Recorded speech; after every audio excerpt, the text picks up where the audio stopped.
Thank you for that glorious introduction. So sweet. You're so welcome.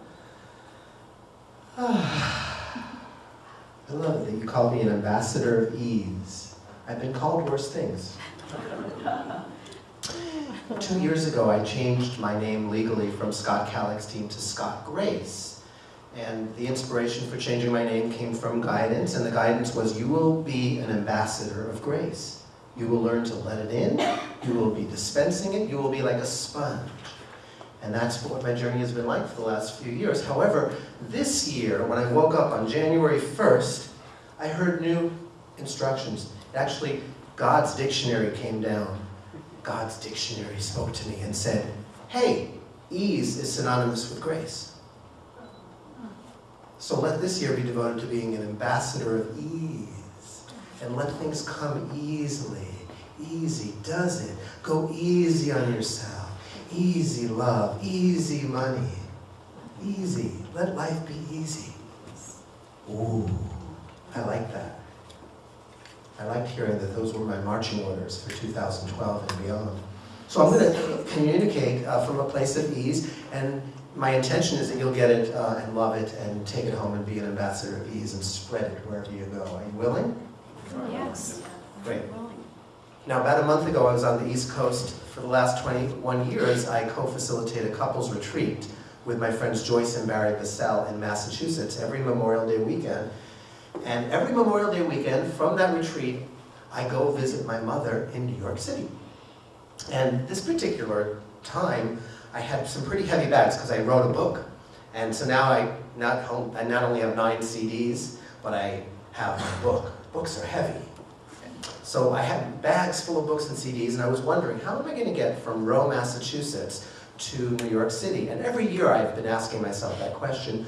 Often there's somebody at the retreat who is going to be driving near New York City. Very rarely is there somebody who goes into New York City.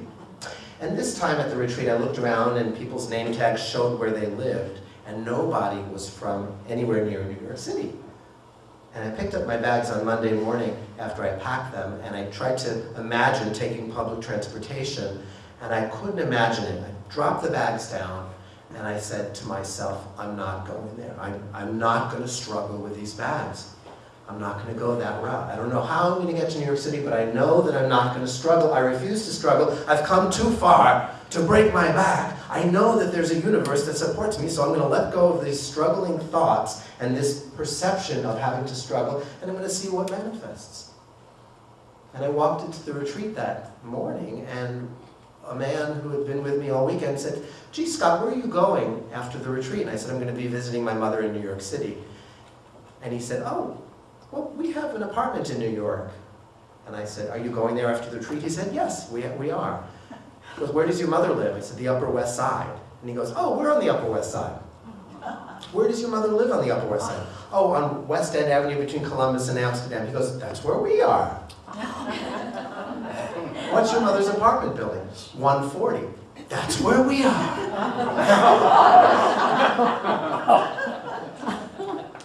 So me and my bags got escorted to the front door of my mother's apartment without me having to lift a finger. Manifesting with ease. I write poems as spiritual teachings, and I'm going to share with you my most recent poem about manifesting things with ease. This is called If Dr. Seuss Got God. Ask and it's written, it says in the Bible, but if you're like me, then you're really quite liable to ask in a way that is more like complaining. Not like, let there be sun, more like, make it stop raining. And if you are focused on what you don't want, the universe has no choice but to respond by delivering more of what you're focused on. It can drive you to web surf at hopeless.com. Then along comes a poem or a book or a song that helps you to get you've been asking all wrong. Let's say you want money, more love, or a smartphone. Whatever you're wanting, just get in the God zone. The God zone is where you're receptive and calm. It's when you're tuned in, tapped in, and turned on. You get in the zone through prayer and meditation. Then open your eyes and share good vibrations. Then miracles, miracles, watch how they come. Like potato chips, you can't have just one. So let's get relief from beliefs that are making you paddle upstream till your muscles are aching, paddling madly in your quest for more ease. It's a clear classic case of mad paddler's disease. Let go of the oars, you hear somebody say. By the sweat of thy brow causes endless oive. The current, it moves towards your wildest dreams, and nothing you want is awaiting upstream. Let's say you have nest eggs you'd love to be hatched. Your job's to become a vibrational match, to know in your heart that you fully deserve it, that the whole universe is just itching to serve it, to trust what you're drawn to is drawn to you too. Just as sure as God bless you comes after Achu. Now, some find this all too materialistic, too Pollyanna, not realistic. They might call you selfish as you're getting bolder, but selfish is in the eyes of the beholder. So thank them for sharing, wish them the best, and keep on being selfish with a capital S. Not a selfish that's driven by greed or by fear, but a selfish that's elfish and perfectly clear that a great way to help people out of their cages is to dare to be happy, alive, and outrageous. Your natural high will be highly contagious. Serve the earth by example. It's most advantageous. As you grow in these teachings and make some advances, you'll no longer be driven by your circumstances. The road might have bumps, but you're behind the wheel now. And you got power steering to steer how you feel now. No longer a happiness procrastinator. It's official. You're a conscious co-creator. Consciously choosing more limitless thoughts, tossing out all your shoulds and your have-tos and oughts. Your life has no limits. It keeps getting higher, fueled by the rocket ships of your desires. And whether or not all your prayers bear fruit, you're so happy to pray, you don't give a big hoot. It's a thrill to be tuned in, tapped in, and turned on. Enjoying it all at itsallgod.com. Hanging out in the vortex, hanging out in the God zone, you like it a lot there. But don't get hung up on the way that you got there. Whether Christ, Ernest Holmes, or a Buddhist retreat, all paths lead us up to the same mountain peak. And the top of the mountain does not really care which teacher or method helped get you up there. And when you're on top, it's fun to slide down, to bring your good cheer to the folks on the ground. Not that you'll be on a serious mission. The world's seen enough missionary positions. Your mission's to feel great, and that is enough. Because nothing's more important than feeling God's love. That's how you give the whole world a big hug. Nothing's more important than feeling God's love.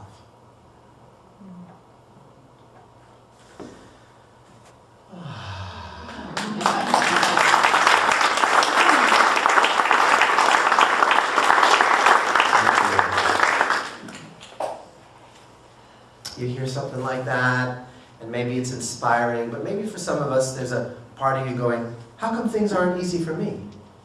Like, what's wrong with me? How come I'm so unevolved? I've been working at this stuff for a long time, and it just seems like hard work. And now I hear this guy talking about ease. It's like, oh, I should have it easy? Oh, come on. Anybody feel that way? You know, are there any shoulds going on in your head? Just a few shoulds might visit this conversation. I was on a river rafting trip with my friends Joyce and Barry Vassell, who've shown up in this talk a few times now. And there's a place in the rafting trip where everybody goes on this hike up a mountain. And over the course of the years that I've been doing the rafting trip, I knew that my fear of heights prevented me from enjoying that part of the trip. So this time I made the decision not to go and to just hang out by the river while everybody went on their mountain thing. And while I was with my feet dangling in the river, I noticed that I was beating myself up for not confronting, facing, and healing my fear of heights in this safe community of people that loved me, that, by the way, really encouraged me to go. Scott, we'll take you there, we'll hold your hand, you'll get over it, you'll get through it, this is about facing fears, this is about taking risks, you do it in a safe community, we're your safe space, we'll take you through it. No, I'm not going up that. So I'm sitting there judging myself for not taking the risk and feeling like I was, PPPPPPPPS. Piss poor, protoplasm poorly designed. I wasn't feeling real good about myself, and I recognized that being hard on myself, and remember this is a talk and the workshop is about manifesting with ease. And one of the key ingredients of learning to manifest with ease is learning to go easy on yourself when you come up against a fear, a limitation, something that is not expressing the unlimitedness of your soul, is learning to go easy with yourself. So I knew that intellectually, but I still had the pattern running over and over again of beating myself up, being hard on myself. And as my feet were dangling in the river and I was listening to my inner critic's sermon about how not good enough I was, I heard the words, handle yourself with care. There's a precious child of God in there. Handle yourself with care. There's a precious child of God in there. And that felt so inspiring to me and soothing. And it just turned on the lights. It made me realize it's so much more important to love myself than anything else. Than any breakthroughs I might have. Self-love is the foundation of all breakthroughs and all happiness. So I got it, and I started handling myself with care, and I wrote a song about it there on the river while everybody else was mountain peaking their experience. So, want to hear it? Yes.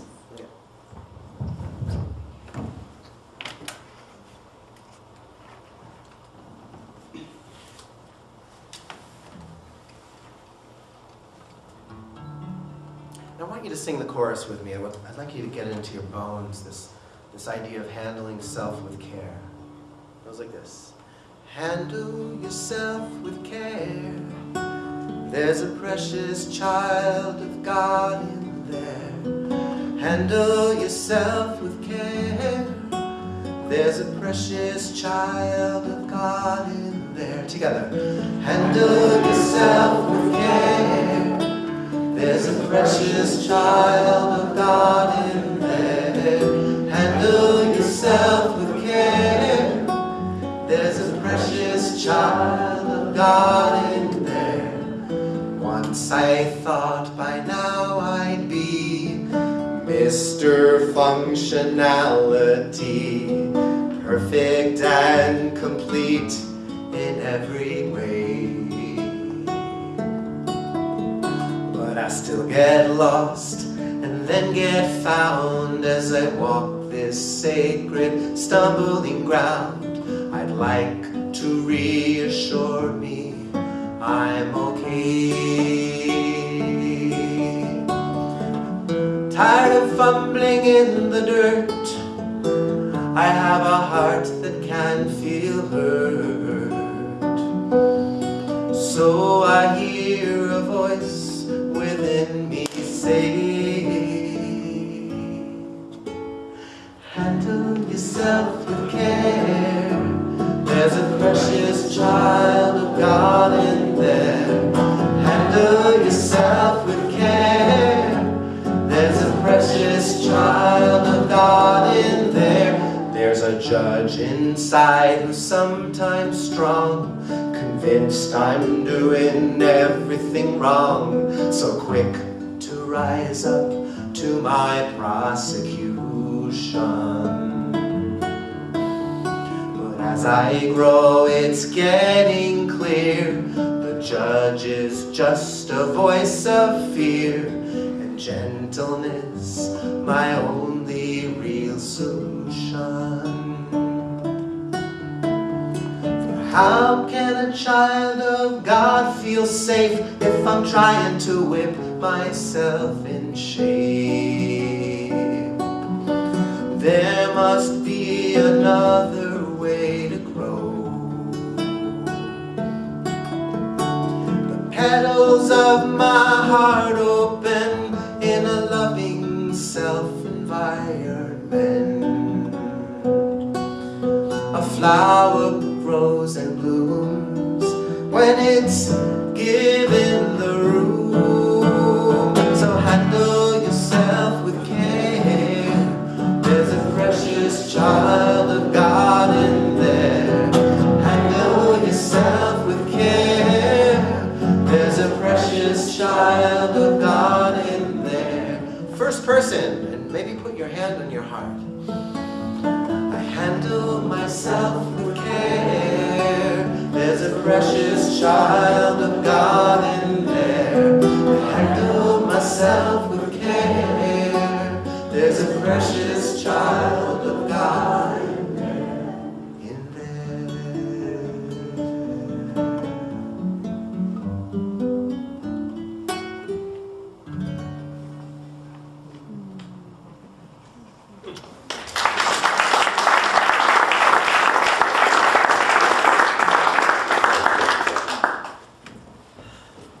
Indeed.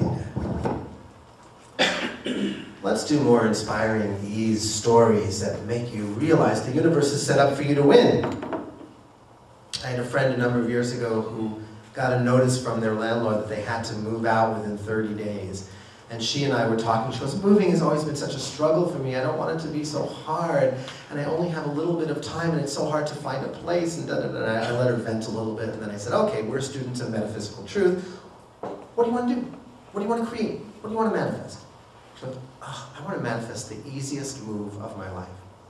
I said, that's great. Let's do a treatment on it. Let's pray. Let's hold hands. And we just did a visualization and imagine this is going to be the smoothest move of your life. This is smoother than any of your previous moves. You're going to have fun. It's going to be easy. And part of my mind was going, this is, mumbo jumbo. But I got into it. We got into it. We laughed about it. And we let it go. And the next day, she woke up and got out of her house in her bathrobe to fetch her morning newspaper. And she noticed a for rent sign on the house next door that hadn't been there the previous day. And she investigated it, and she turned out to move next door. And it was the easiest, by far, the easiest move of her life. Ease. What do you have to give up for things like that to happen?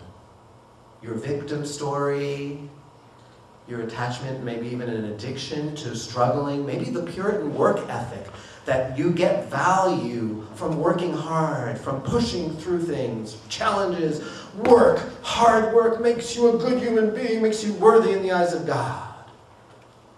Maybe all of that is last millennium, or maybe 2 millenniums ago. And maybe God's love can take the form of ease, and it's our job to learn how to receive graciously, gracefully, and easily the unconditional love of God.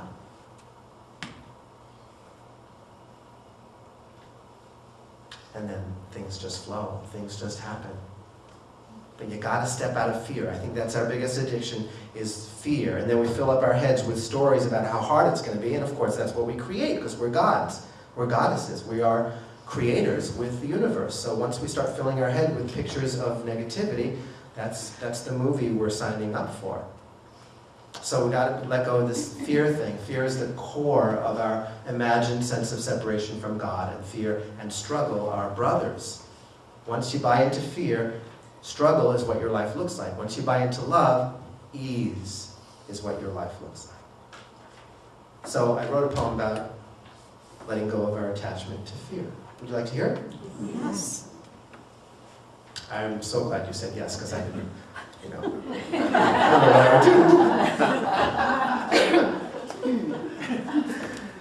would do. Okay. So the core fear that each human being has learned to carry, we're going to take the sword of truth, laughter, and love, and are you willing to shred it, to cut it, put it in the shredder, the universal shredder? All right? Yes. Okay. All right. Gather, my friends, because the end times are here. Not the end of the world, but the end of your fear. So, turn off the lights. Make it dark now. I dare you. Stick around for a while. I'm going to unscare you. Now, when you were young and most things were quite swell, fear knocked on your door with a product to sell. And like most good salesmen, he cast quite a spell while selling insurance called All Is Not Well. Now, All Is Not Well came in its own case. The case that there's danger all over the place. And after you bought it, your All Is Not Well, you felt it your duty to share and to tell. And so mouth to mouth was how fear procreated, with no YouTube or Facebook to disseminate it. Fear soon went viral all over the globe, using old-time religion to dispense and promote.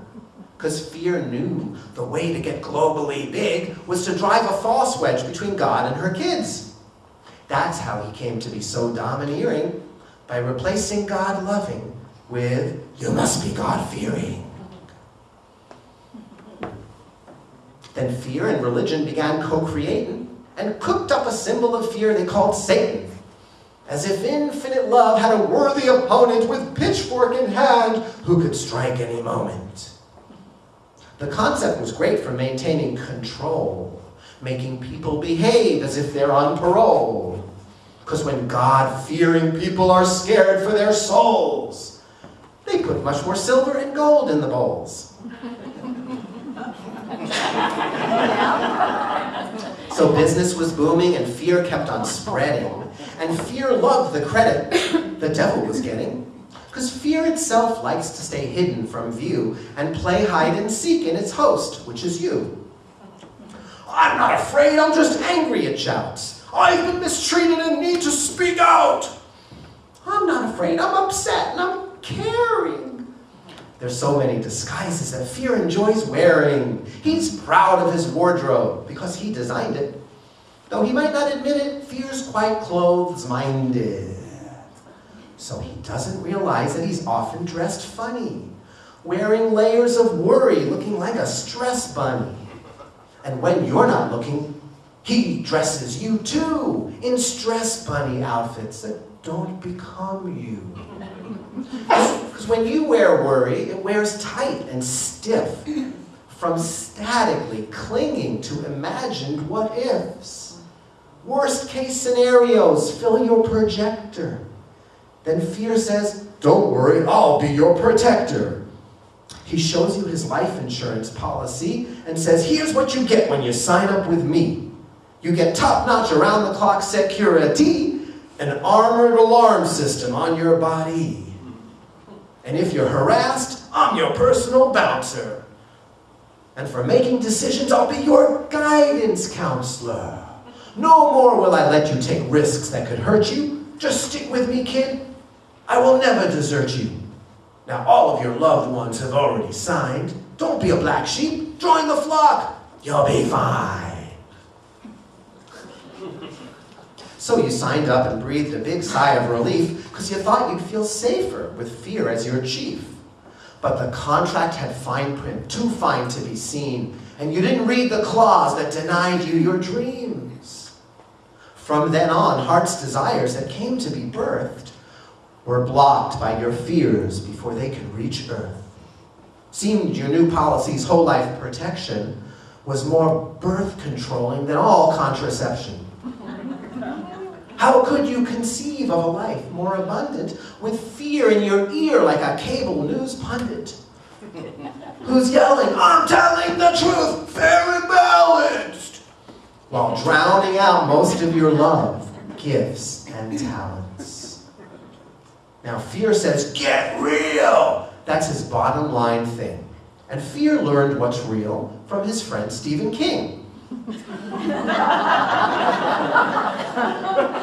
whose collection of books make outstanding addictions, as long as you realize you are reading fiction. Which is what you can do with your own fear collection. Just transfer them all to your mind's fiction section. Because no matter how gripping a tale fear can tell, Its original premise that all is not well is a bit topsy-turvy in this universe and deserves to be laughed off the face of the earth. And while you are laughing, you let in the light, which makes fear pack his bags and get on the next flight. Which makes fear pack his bags and get on this flight. Oh, yes, because he needs to feel needed. And when you choose joy, well then fear has no choice but to be unemployed. Now fear used to feel needed when lions were chasing you, gathering speed with intentions of tasting you. But nowadays, most of the lions we find are fictional cats, roaming round in our minds. And when you stop feeding the cats in your head, they just go away, because they're not getting fed. And with a clear head, you are free now to choose a channel that's broadcasting much better news. So you get off the couch, turn off the TV, tune into WLOVE. It's got no commercials and nothing to sell. Just a steady reminder that all is quite well. And all is quite well is insurance enough. You're already covered by a plan you can trust. You've got Universal, the original plan. And there's never a moment that you're not in good hands. You're no longer buying fear's insurance scam. Because you know every moment you are in good hands. Close your eyes. Close your eyes and feel those good hands. It's a sense of safety and all rightness. The mind cannot comprehend the vastness of your eternal safety. The mind was not designed to grasp it. It has to relax. It has to just cool it. And the divine being that you are comes through, tunes in to love, and feels, oh, all is so well, all is well.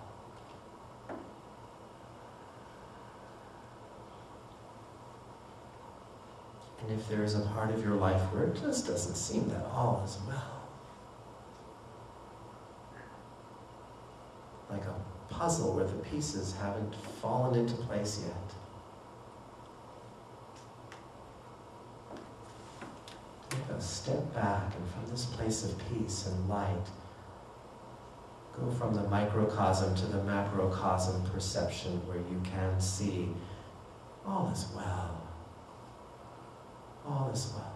There is no other plan but the divine plan.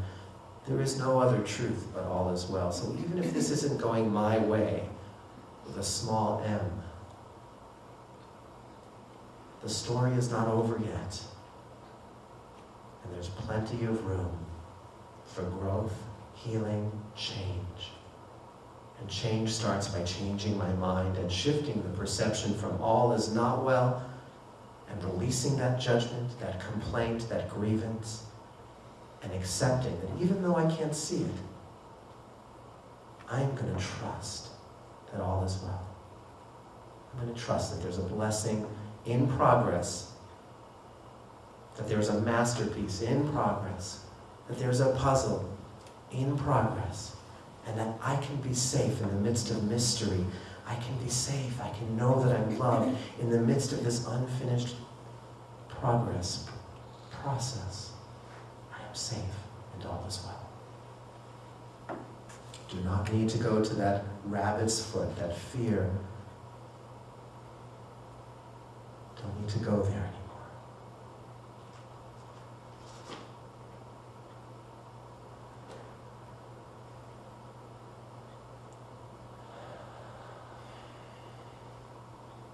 All is well.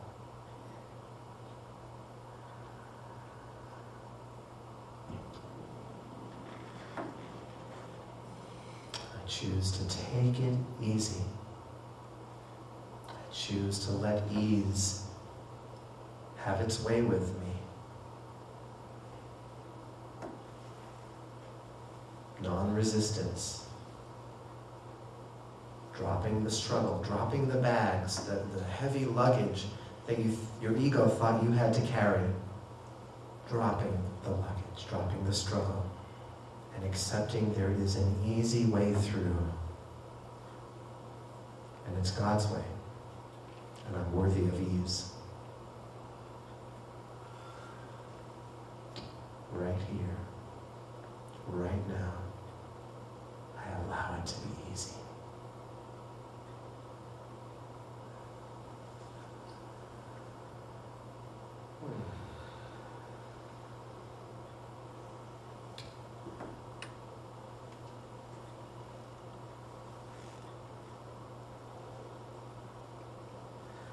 And when you're ready, just open your eyes. Bring that ease into the marketplace, into the room, into the physical universe. Look around and see God's world. It's a good one. And thank you. It's been a pleasure.